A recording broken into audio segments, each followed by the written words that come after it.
So I've showed this to you before, and you've maybe even seen the original online version, which of course looks much more nice and polished than my version does here. But the idea is that you're going to go around and shoot these little colored shapes, and shooting the shapes gives you experience. You can see the experience rising up in the top middle here. And you have little opponents who may or may not look like you. And they have different behaviors, like this one now gets afraid of me and tries to shoot at me and run away. Otherwise, it's searching for more experience. I have a leaderboard here, just having named the brief different little AIs that I wrote. And they respond in all kinds of different ways here. There's some attributes over on the left side that you can level up. So let me actually get some, great. So it says I have 1 unspent experience point. So I can spend it somewhere over here. Okay, so for example, if I shoot this red triangle, I did like half damage. So if I upgrade my bullet damage to number 5, just press the 5 key, I should be able to kill those in 1 shot now. Yeah, so now I can 1 shot. If somebody dies, they just get their name crossed out on the leaderboard.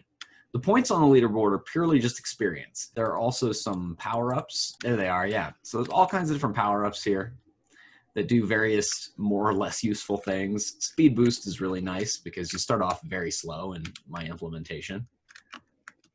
Big shot makes your bullets big. Shove makes it so that you shove things very powerfully. Although it's not even that powerful, really. And that's kind of one thing that I want you to think about is you guys are also sort of my play testers. You should give me suggestions or even make the changes and then share the changes with me, and I can put them in my sort of main file of how this game should be rebalanced and changed in any way, shape, or form. I would love to have those suggestions. When I did this with Java, there was a lot of adjustments that were required. And it gradually became a better game because of feedback that I was getting from students. So I would love to get some of that information from you guys as well. Like one thing is that I think the default speed is just way too slow. It's just painfully slow to play this, in my opinion. Obviously, I should go in and fix that, but you know, I'm doing a variety of things right now, so we'll get to that. Let's go to enemy. Now, enemy is maybe not my favorite name for a class. It's basically any of the non-player characters, right, are the enemy. But you should write your own, basically, instructions for how an enemy should behave. And if enough people do that, we can have a competition between the various, you know, artificial intelligences, if you want to call them that different folks in the class have written. You'll get all your points just for creating an AI of some kind, and I don't know, we'll have to think of some other reward, maybe just bragging rights for winning the competition. So if I go into enemy and go to the top, I import some stuff from math and Pygame and ship, which is sort of a more specific Diep critter or Diep sprite. So I have my Diep sprite that includes like bullets, the critters themselves, the experience bricks, which I'm calling food. I have this whole like creature analogy here, but you can use whatever analogy you want. And then ship is even more specific. So if I open ship briefly here, it inherits from the Diep sprite. So ship inherits from Diep sprite, and enemy inherits from ship. And there's actually not much code here. There's a huge amount of comments, and I'll talk about those in a second, but there's not much code. There's the constructor, which really doesn't do anything other than pass the inputs up to the parent class, the ship. There's an update function. Basically, this gets called every single frame. What gets passed to the update function is all the sprites that are in the vision radius of this particular sprite. So you saw that circle around the sprite that I was playing with, the player I had. It doesn't affect like the human player because obviously I can see beyond that circle, but the only sprites that the enemy is going to have access to respond to or chase or shoot at or whatever are the ones that are in its vision radius. So the sprites in range. One of the problems with all my basic little AIs that I wrote is that if there's nothing in their vision radius, they just sit there and they do nothing, which is bad because they'll never get unstuck unless something comes into their vision radius. So probably you want to have some kind of random movement in response to, I don't see anything in my vision radius, which is what this is saying. This big, huge comment right here is basically telling you all the pre-written functions that I'm going to provide for you. Not to say that you can't write some of your own. I would love that. That'd be great. But I tried to write a very nice set of initial functions for you to use that would be helpful.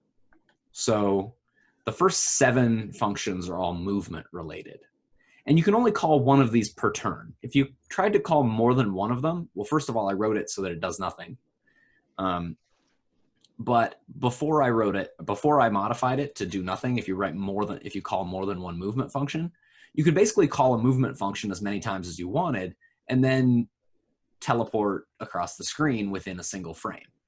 So to keep things somewhat balanced, you can, like, only one of these is going to respond. The first one that you call will perform its action, and then the rest will be disabled. Because I always get this question, can we have a version of our competition where all the rules are thrown out the window and we can do whatever we want, like teleporting around and editing other critters' variable values? Sure. That'll be a separate competition. Anyway, let's go through what some of the functions that are available are. So first of all, you can move towards a target. So this target needs to be a sprite. If you pass a sprite to this function right here, your critter will move as fast as they can toward that target. So you can call this every frame and just like pursue a target. If you would prefer to move towards a location, an XY coordinate, well, you can pass in an X value and a Y value and move toward that location. This is going to be really handy for maybe adjusting these lines of code right here. If there's nothing that I'm seeing in my vision radius, well, maybe I want to pick a random location and move to it until I see something. That might be a good behavior to have. Suppose you want to run away from a target. Well, pretty much these two things are the flee from and free from location are pretty much exactly the same as move towards, except they move in the opposite direction. If you want to move in a particular direction, like 0 to 360 degrees, so you want to give a direction in degrees, you can do that. Suppose you want to orbit around some target sprite. This can be good for making it a little bit harder to hit, to get hit by the enemy, right? If you're sort of dodging around a little bit, that can make it harder for enemies to shoot you. So you need to pass in the sprite that you're going to orbit around. And this doesn't have to be another player or enemy. This could be a food sprite. It could be even a bullet, although the bullets typically move too fast for this to work very well. But if the bullet is already a little bit off center, like you could dodge a bullet with this function. And then the distance that you want to orbit at, right? So are you the planet Mercury orbiting around the sun at a very short distance, or are you Pluto orbiting, the sun at a very large distance? That's what you just want to pass in a number, and it's going to be a distance in pixels for the circle, for the radius of the circle that you're going to orbit at. And you can orbit counterclockwise or clockwise. Maybe you can do something fancy and switch between these and like jitter back and forth. I don't know, that might or might not be a good strategy. All right, so that's the movement functions. And now we're moving on to other stuff. So shoot is very basic. You can shoot in the direction you are currently facing. Be aware that where you are currently facing is not necessarily the direction you are currently moving. They are totally independent. Hopefully you saw when I was playing the game that I could move any which way and still shoot any which other way. Shoot at, probably a little bit more useful in most contexts, where you just pass an XY coordinate and you will shoot a bullet at an angle that, if your bullet has no obstructions and can fly that far, will hit that coordinate. And then probably most useful of all, you just pass in a sprite as the target. And what this function actually does, shoot at with the target, is it just gets the XY coordinates of the target and it calls this function. And what this function then does is it figures out the angle that it needs to fire at to hit this coordinate. And it sets your little heading indicator at that angle, and then it calls shoot. So these sort of all work together. I just thought I'd tell you about all three of them in case you wanted to use a different one, but probably this one's the easiest to use, the shoot at target right here. All right, how do you find targets to move towards, to shoot at, to do whatever with? Well, you probably want to use this get closest sprite in range, or get closest sprite, excuse me. You're going to pass to get closest sprite a list of sprites. Now, probably it's just going to be sprites in range.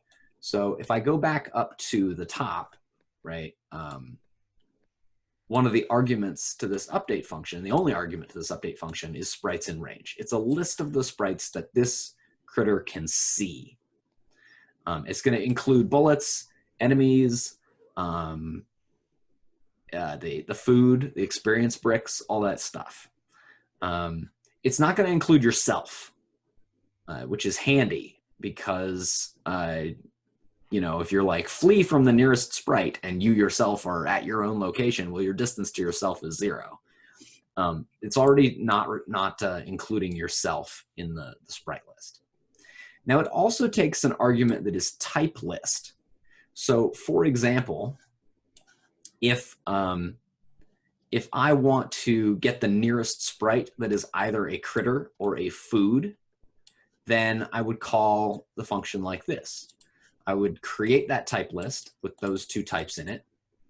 And I would say closest equals, get the closest sprite, sprites in range, and then the type list. And then closest here would be the closest of all the critters and foods in my vision radius. All right, so what other types are available and where would you find such a thing? If you go to constants, you can find all the types right here. So your types are critter. That's any sort of enemy or player. Food, that's all the experience items that you can shoot at. Any sort of bullet. Animation is not going to show up in your sprites in range because animation sprites don't actually interact with anything. So this, I use it because I wanted to be consistent in like having a type for every single type of sprite. But like, since animation sprites don't collide with anything, this one won't show up in your vision. And then power-ups, which can also be really useful, right? Maybe you want to really run towards power-ups and grab them before somebody else does. Maybe you don't want to specify this list every time and always use the type list right here. So I just have a function that's get closest player. It'll get the closest critter in range, whether it's actually the human-controlled player or the NPC. Get closest bullet, right? Maybe you want to try and dodge bullets and be fancy. That's awesome. This will get you the closest bullet that you can see. Get the closest food, get the closest power-up. Again, there's no get closest animation because animations don't collide with anything. So we're not even, they don't collide with the vision circle, right? We don't see them at all.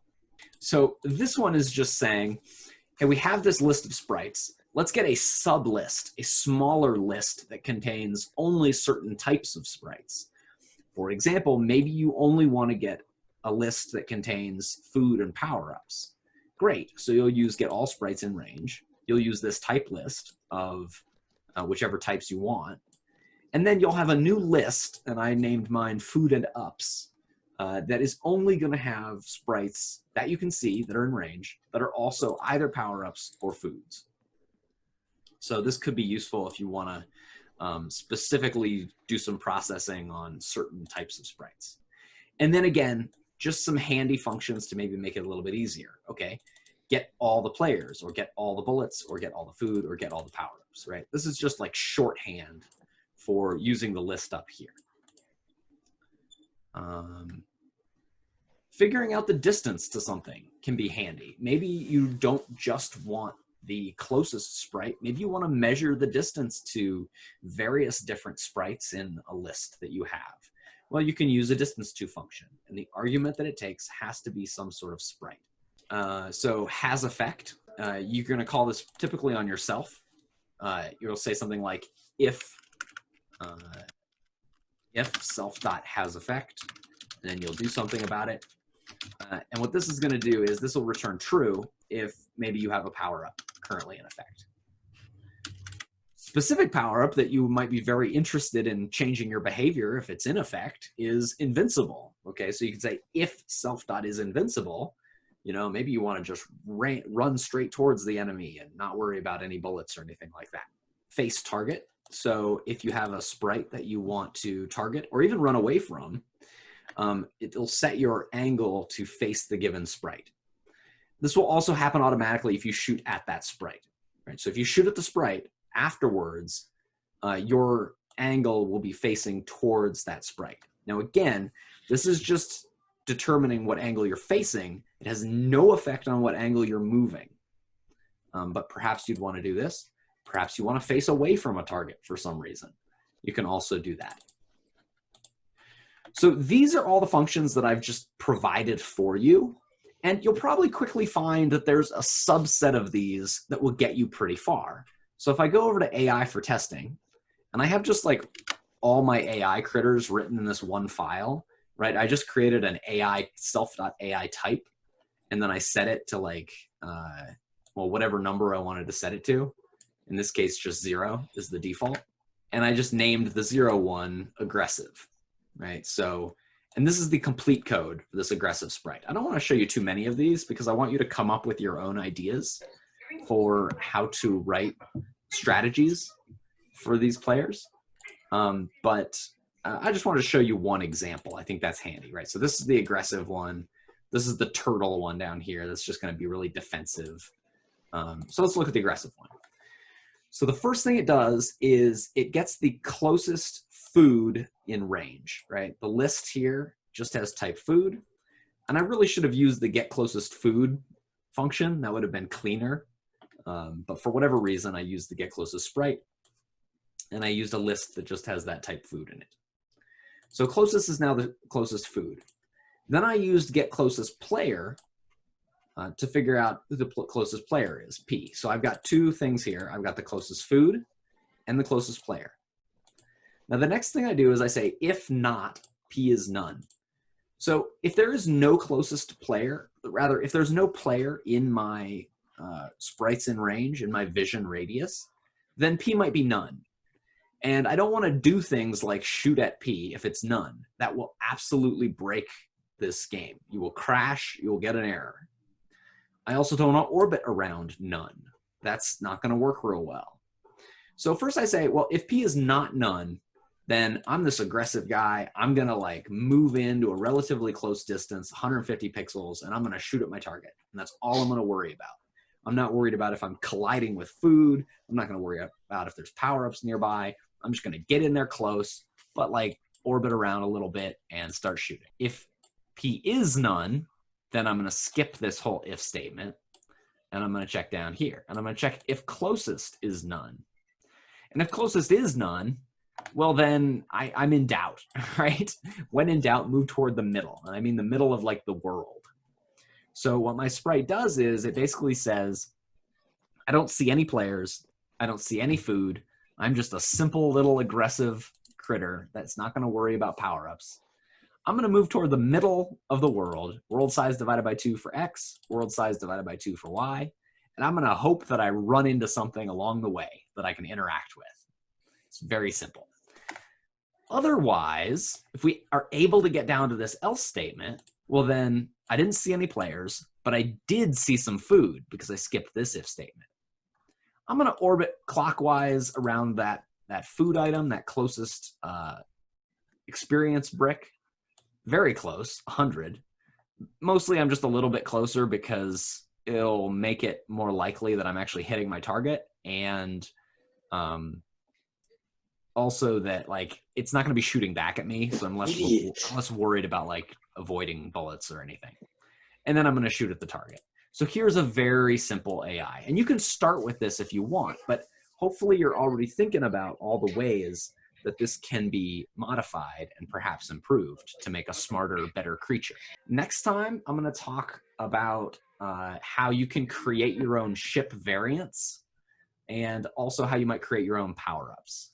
And there'll be different point projects for doing that as well. So the first project that I'm sort of I've been describing here is you can write an AI for one of these critters, and we can potentially have a competition with them if you would like. And you will get points regardless of how well you do in the competition. I just want to see, some creativity in the behavior of the sprites. Are we going to make them fight each other? Yeah, we can. That's the idea. Oh, okay. But what if someone just makes those stupidly overpowered? Like, how would they make it stupidly overpowered? Kills everything in one shot? Right. So that's the cheating mode. So we'll have two competitions. One will have basic rules, right? Like, there's nothing in this code preventing you from being an enemy and saying oh, self.bullet damage or whatever I've called it. Yeah. Set my bullet damage to 1,000,000 or whatever, right? There's nothing technically preventing you from doing that. But that's not going to be that sprite is not qualified for the normal competition, right? So there'll be a competition where we observe basic rules, such as I don't get to change my own attributes unless I level them up by gaining experience in the game, right? So then there'll be another version where there's just no rules at all. And you can do that if you want. You can try and access other critters' health or damage or location and muck with those values. You can go crazy. I think everybody ought to understand basically the actual rules. And even though I haven't laid them out, the main rules are things like you're going to use the functions that I gave you or simple functions that you wrote, and you're going to put them together like I put this AI together, right? Nowhere in here. So P is my target, right? Here's a cheating version. I say P dot, oh man, what did I name it? Health? No, HP? Hit points or whatever. Imagine I named it hit points, right? P dot hit points equals 0. Great, that player's dead. That's an example of the not fair, the cheating version.